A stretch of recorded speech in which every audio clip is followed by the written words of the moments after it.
Hello viewers, আসসালামু আলাইকুম। আমি আজকে আপনাদের পাবদা মাছ রান্না করে দেখাবো। পাবদা মাছ খুবই একটি সুস্বাদু মাছ। পাবদা মাছ রান্না করার জন্য আমি কয়েকটি বড় সাইজের পাবদা মাছ নিয়েছি। পেঁয়াজ কুচি নিয়েছি হাফ কাপ পরিমাণ, 2-3টা মরিচ কেটে নিয়েছি, ধনিয়া পাতা কুচি নিয়েছি, তেল নিয়েছি হাফ কাপ পরিমাণ, মশলা নিয়েছি কিছু।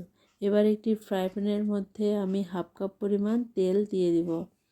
তেলটা যখন একটু গরম হয়ে আসবে এর মধ্যে কয়েকটা আমি জিরা দিয়ে দিব। জিরাটা যখন একটু হয়ে আসবে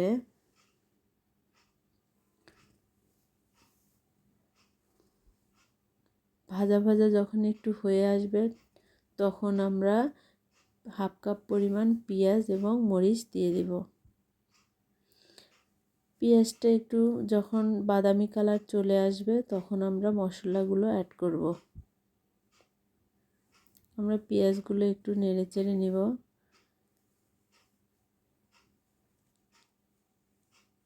আমাদের পেঁয়াজগুলো হয়ে গিয়েছে। এবার আমি হাফ চামচ পরিমাণ হলুদের গুঁড়া দিয়ে দিব, হাফ চামচ মরিচের গুঁড়া দিয়ে দিব, একটু সামান্য পানি অ্যাড করে নিব।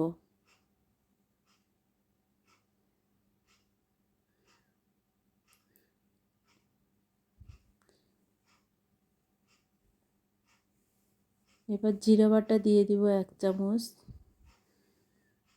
মশলার কালারটা অনেক সুন্দর এসেছে।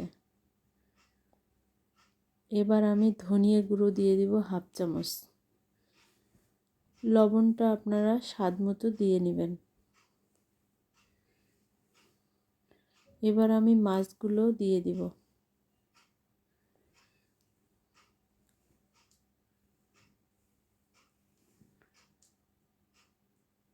মাছগুলো একটু ভালোভাবে নেড়ে চেড়ে নেব।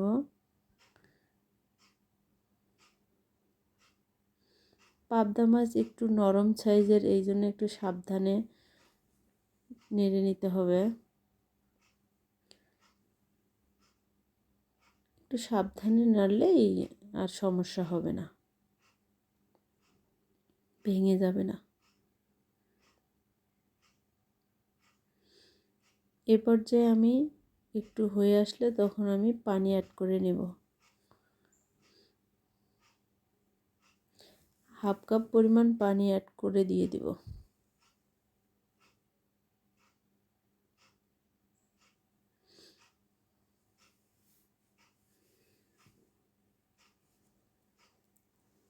এবার আমি ঢাকনা দিয়ে ঢেকে দিব। 15 থেকে 20 মিনিট আমি এটাকে জাল করে নেব। এবার আমি ঢাকনাটা উঠিয়ে একটু সাবধানে নেড়ে দেব।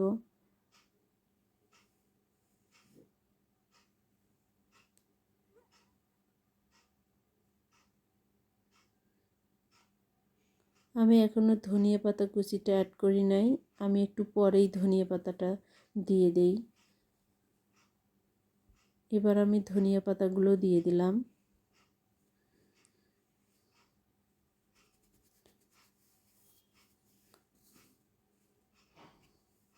আবার আমি কিছুক্ষণের জন্য ঢাকনা দিয়ে ঢেকে দেব। এবার আমি ঢাকনাটা উঠিয়ে আর একটু নেড়ে নিব। প্রায় হয়ে এসেছে আমাদের মাছটি। এবার আমরা চুলা থেকে নামিয়ে নিব।